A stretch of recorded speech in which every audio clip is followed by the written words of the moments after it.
Hi, and welcome to this episode of the DC Life podcast. Today, we're going to chat with someone about something in the life of our church.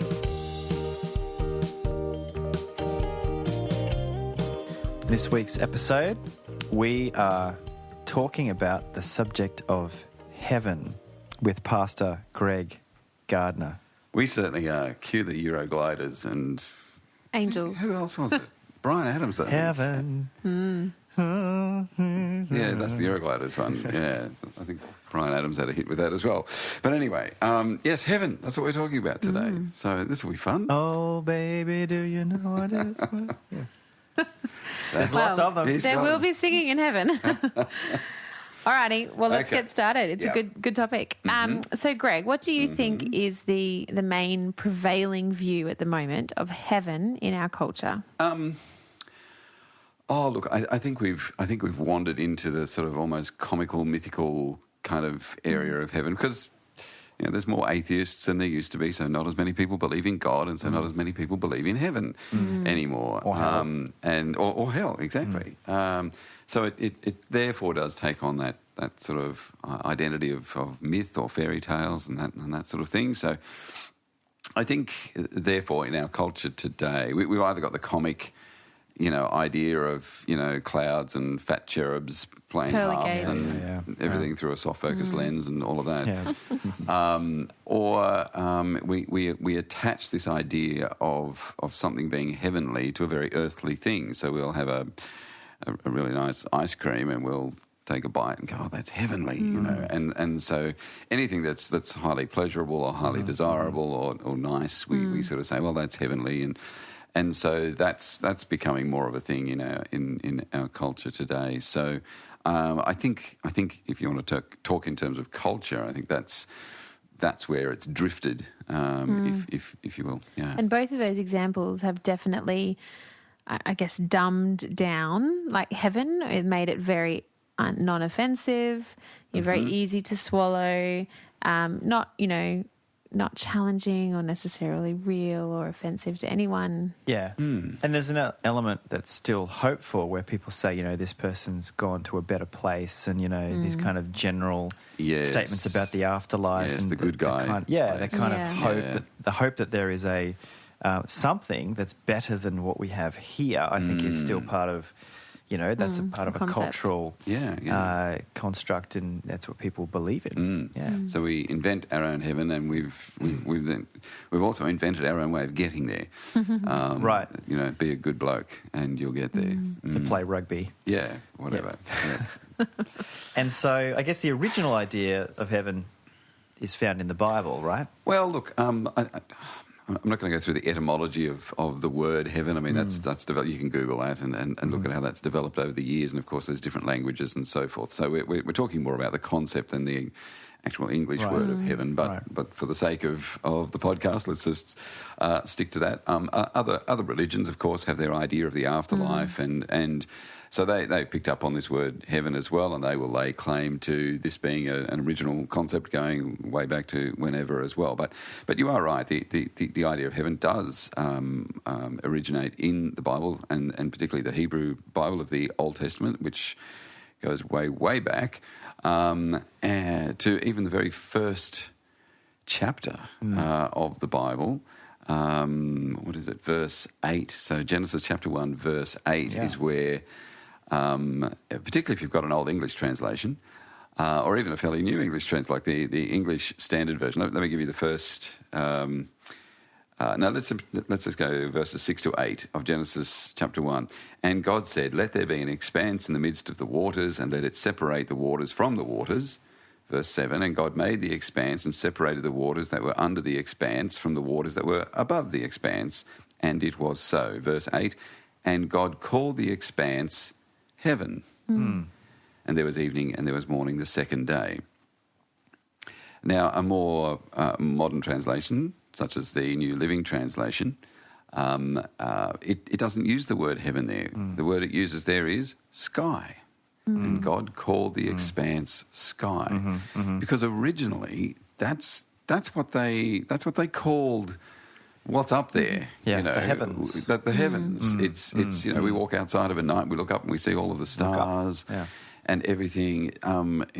In the time when the Old Testament was written, that was their word for the universe was the heavens. It's up there somewhere, and so some more modern translations will try and differentiate for us between what used to be just referring to the universe, the stars, and what's up in the sky, versus the place that we are talking about, this sort of spiritual, supernatural, outside of the physical place that we refer to as heaven. But that's where it starts, and then the concept of something away from earth and something up there, out there. It's right at the very first chapter of the Bible.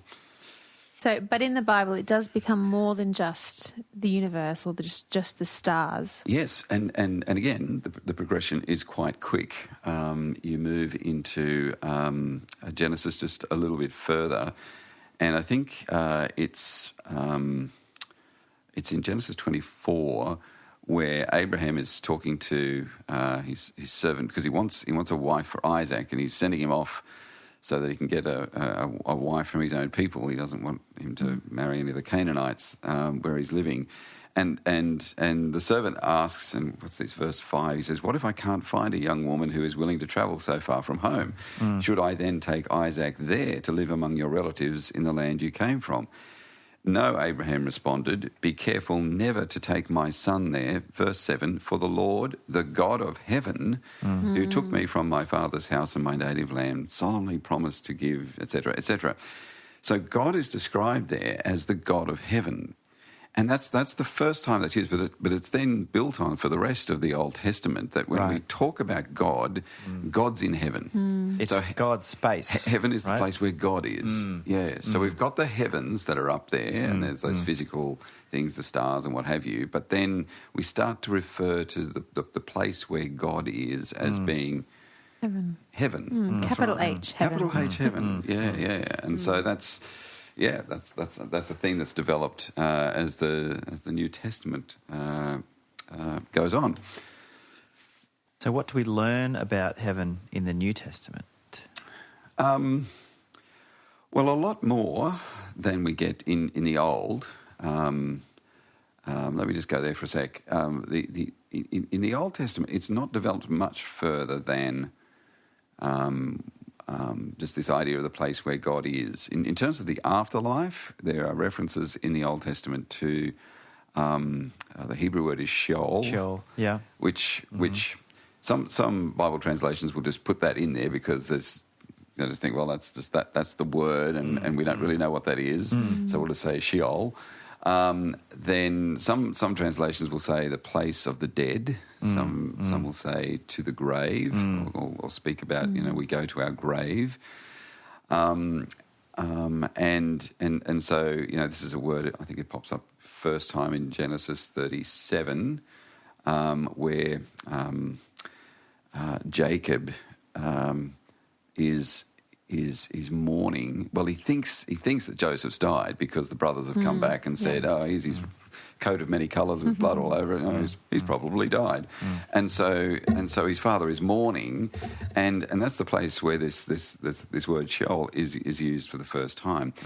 It doesn't tell us much about heaven, but it tells us that when we die, we go somewhere. Right. There's a place that our spirit, that our soul goes to, but any further details are pretty scant. Yeah. So the Jewish understanding was that there was a place, in afterlife or whatever it was, where God was. There was, and it was particularly Second Temple Judaism. So this was the Judaism after the exile. That really started to be influenced by the Persians, the Greeks, and the Romans, and I think particularly the Greeks. And the Greeks had a fairly highly developed understanding of an afterlife. Yep. And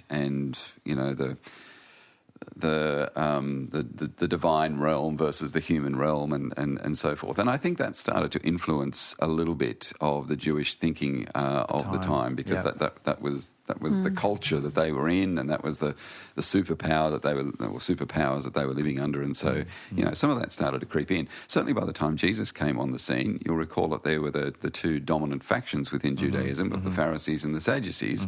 And one of the big things that they would argue about was the afterlife. Right.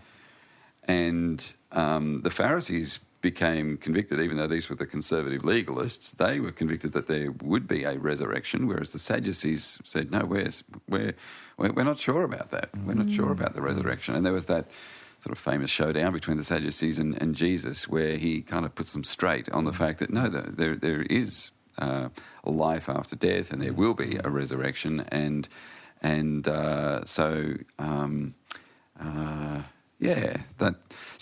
Sorry, to get back to your question, what do we learn in the New Testament? Well, there's not a lot of direct teaching in the New Testament. Most of what we learn about heaven in the Bible is deduced. It's sort of deductive reasoning that we've got to apply to this.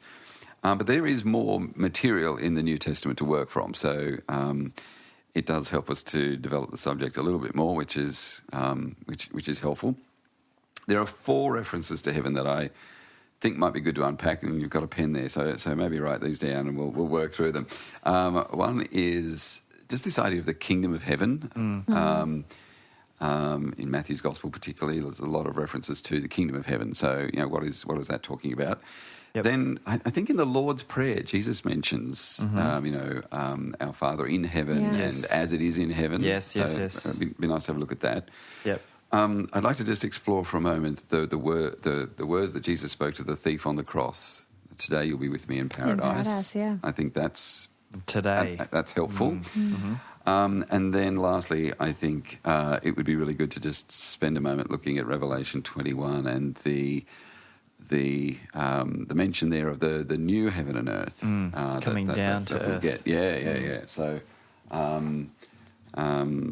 So let's just have a look. Well, there is a bit there, isn't there? Yeah, there is snippets around the. It's just not very specific and direct. It's not like the Book of Heaven. Obscure references. I know. That'd be helpful. But you can piece enough together out of it. To build enough of a picture, I think. Or I think the conclusion that I've come to in all of my thinking about this is that God's given us what He wants to give us. Yeah, He's given us enough. There's enough there. And there, yes, there's some mystery. Yes, there's some things that we don't know. But I think we can look forward to, it'll be good. We're not going to get surprised in a bad way. We're going to get surprised in some very good ways, I think. So, kingdom of heaven. Mark and Luke would describe it as the kingdom of God. Matthew changed it when he was recording what Jesus was talking about, and he would always say the kingdom of heaven. Basically, they were referring to exactly the same thing. Matthew just believed that the kingdom of heaven was going to work better for his audience. Jesus spoke of his coming as ushering in the kingdom of heaven. And that if you wanted to be a part of that kingdom, then you had to believe in him. Paul told the Philippians that we should live now as citizens of heaven. So if you start to put some of these things together, we can deduce that from the New Testament that we can be part of the kingdom of heaven now. But I would qualify that and say spiritually. We are part of the kingdom of heaven now spiritually. We're physically not there. We're still physically alive and we're living in this fallen world. But spiritually, we can be part of another kingdom, which will one day be a physical kingdom when Jesus returns. So he spoke about the kingdom. He spoke about joining the kingdom, being part of the kingdom, how you get into the kingdom. And then the apostles taught about living now as though you are in that kingdom.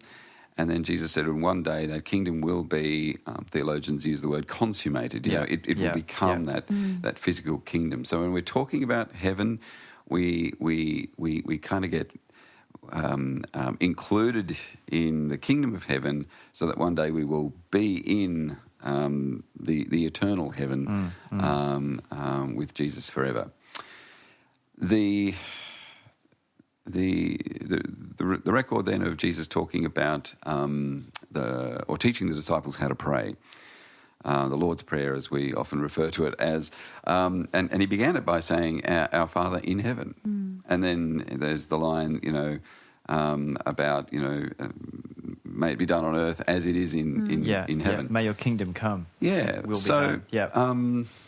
I think we can glean from that a couple of things. One, heaven is still the place where God is. Yeah, it's God's space. So there's the Old Testament concept coming through again. It's like, where is God? God's in heaven. Jesus actually used the word heaven, and so God is still in heaven, and what is there in heaven? The prayer is that God's will, God's way, that will come to earth, that will come to pass on earth. And I think we can see that we can pray that with an expectation of having that happen in the here and now. And I'd probably define that even more specifically down to God's mission of growing his kingdom on earth.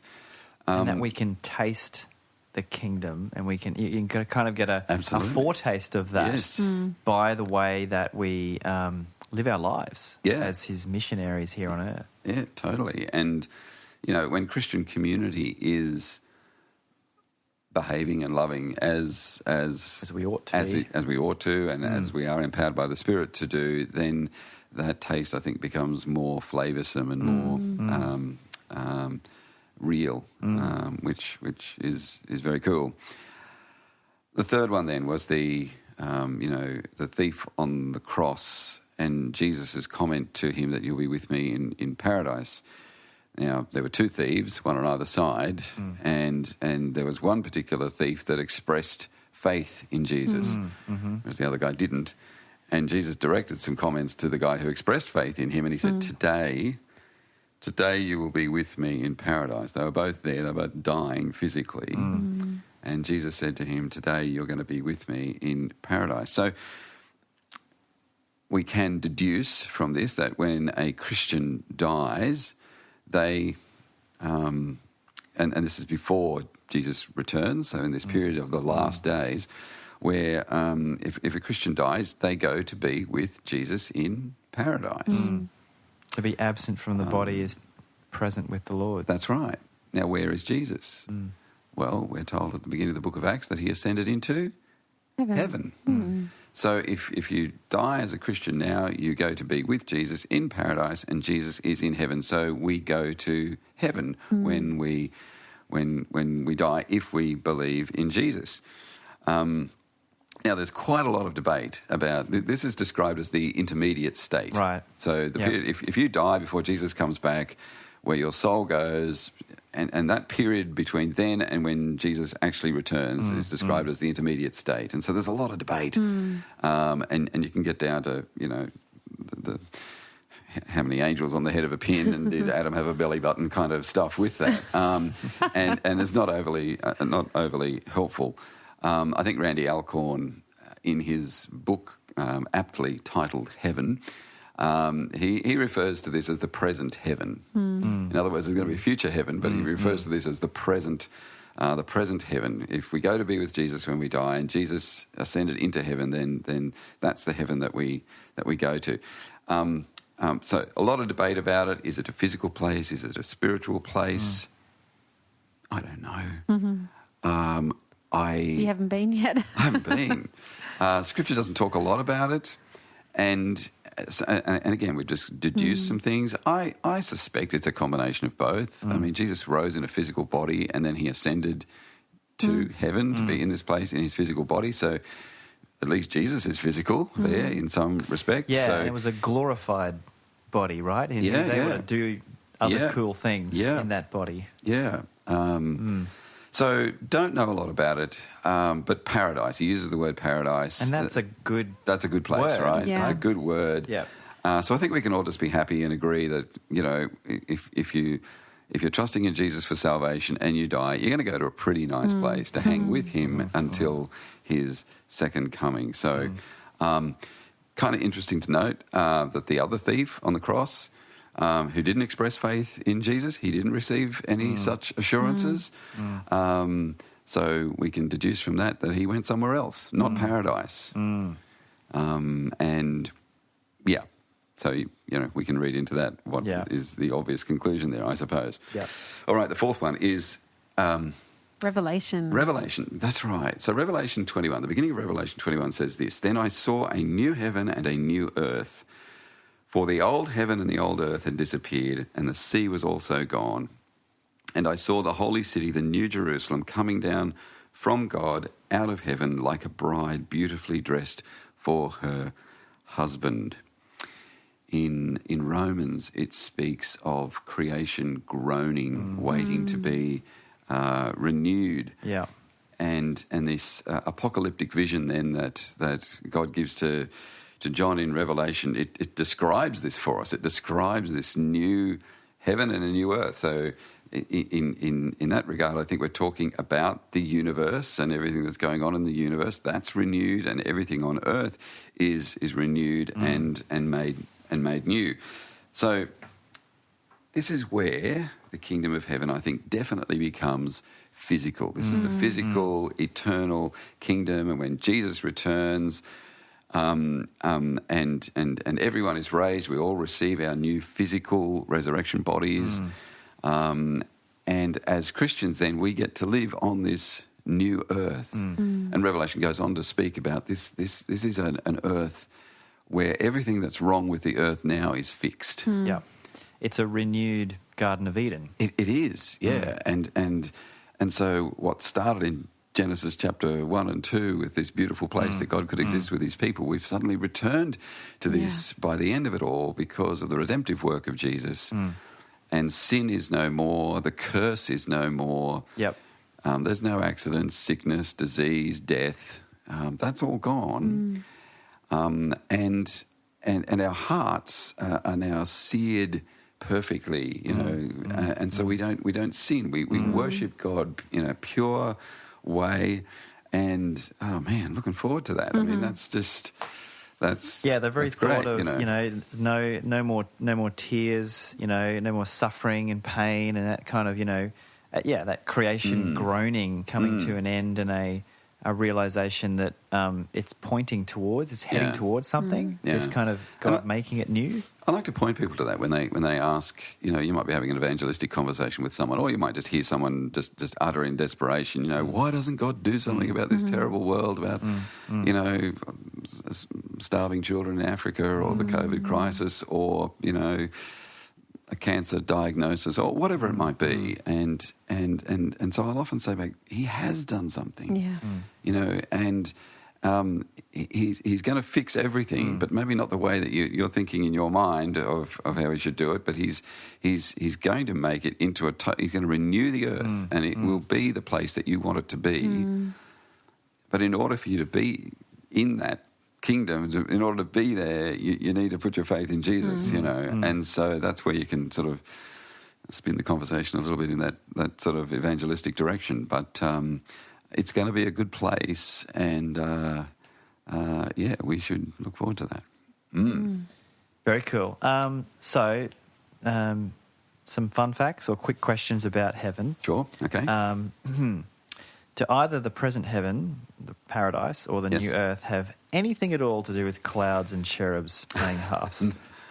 Look, no. I don't think there's anything. I think this all came about from Roman Catholic art in I don't know.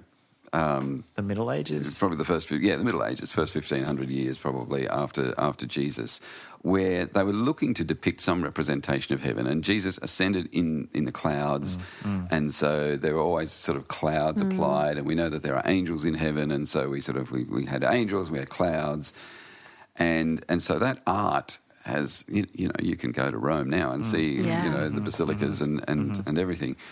So it still exists, and so it's influencing culture and influencing art today. Very ethereal. That's right, and so those images and those ideas owe more to that art, I think, than they do to the Bible and what the Bible tells us about what heaven is going to be.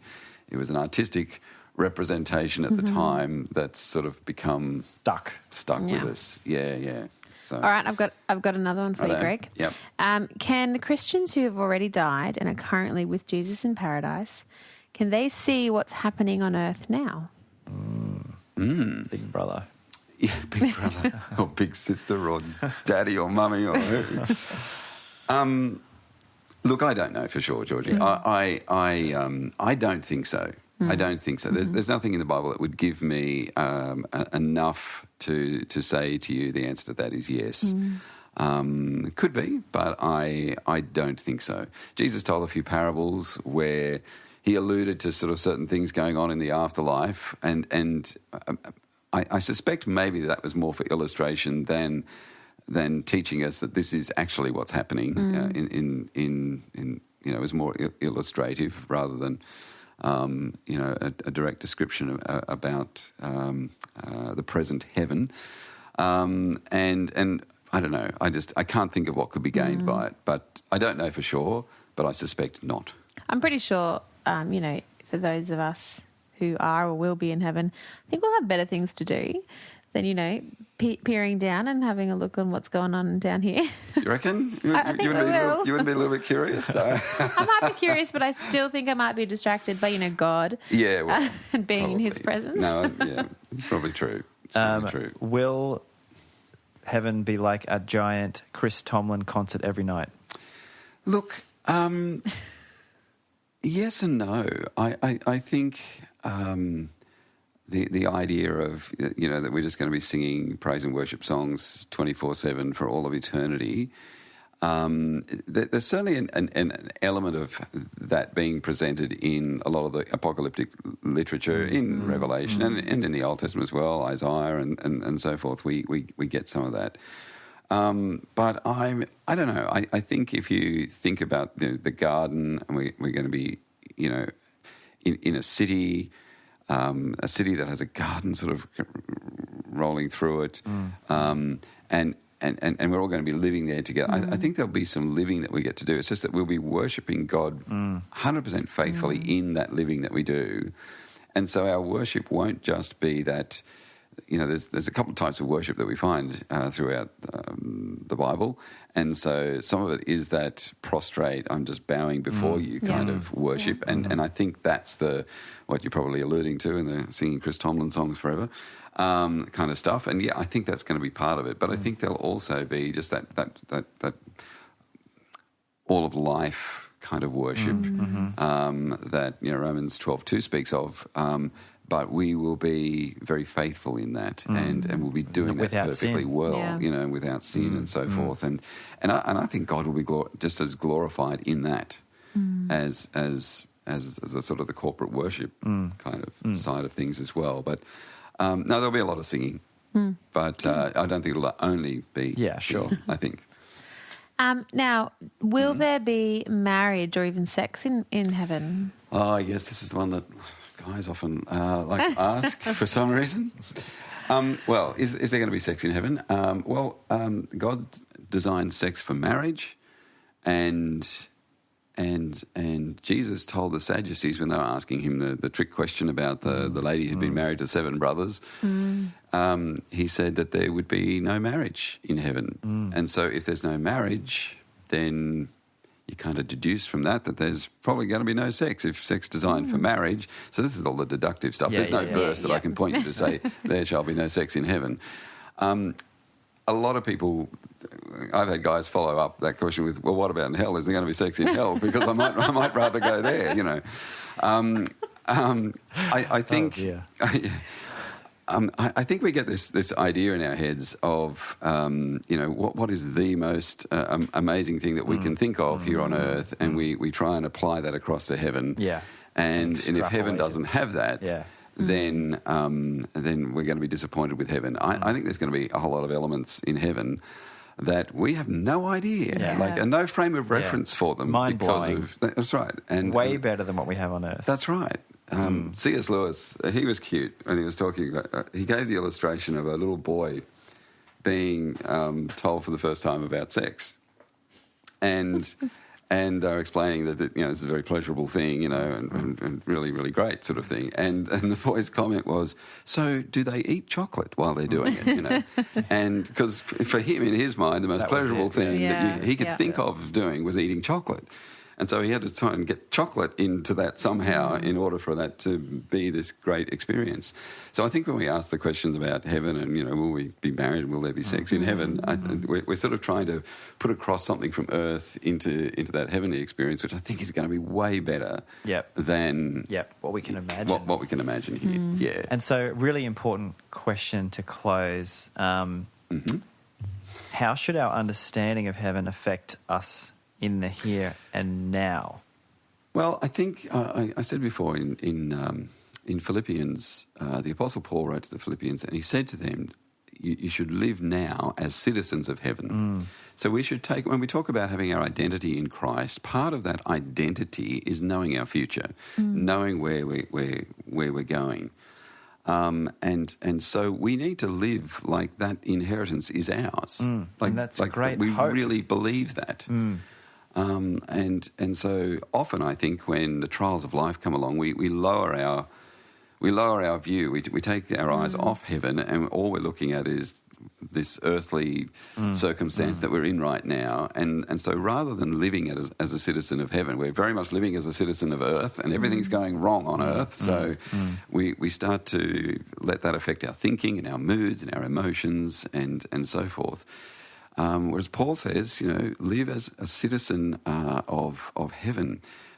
Treat this world that we're currently living in is not our forever home. This is not the be-all and end-all. And when we die, that's not the end. It's just the beginning. It's just the beginning of eternity. It's just the beginning of paradise with Jesus. Like that's, if you really believe that and live that out, that should really change a whole outlook on life. Jesus said to store up treasure in heaven. And what he meant by that was rather than going after worldly possessions and being, very concerned about the things that we have in this world, be concerned about the things that are going to matter in the next, in the world to come, in the heaven that is to come. And so that should also affect our thinking as well, shouldn't it? If we're storing up treasure in heaven, Luke 16, he talks about making friends for the kingdom of God. So, what's going to be one of the, to talk in heaven about, I don't know, the great property portfolio you established or the great car you owned or the great travel you did, or, being able to introduce someone to, hey, I led this person to Christ, who led that person to Christ, and hey, you told me the gospel. I mean, when you picture it in that, what's going to matter? What's going to matter in heaven? It's not going to be the things of earth. It's going to be those things. And so Jesus then he finishes Matthew 6, I think, with that beautiful, seek first the kingdom of God. Or seek first the kingdom of heaven. Seek those things in this life. Make those your chief priority.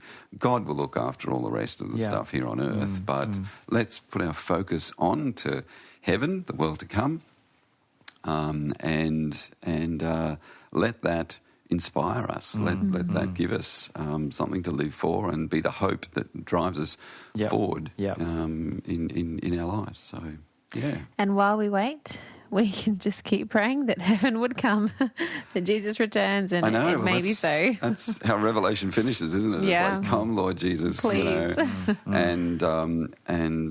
So, we should pray that prayer regularly and look forward to that. Great hope. Certainly that tension between the now and not yet, kingdom. Yeah. So, but that's a great topic. So much more we could actually talk about. But that's been great. And hopefully our listeners have learnt a thing or two. And been encouraged, I hope too. Yeah. So it's good. Yeah, thanks Greg. Guys. Thanks for having me.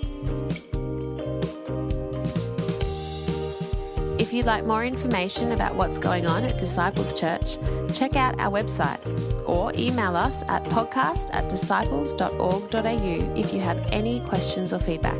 Thanks for listening in. We'll catch you next time.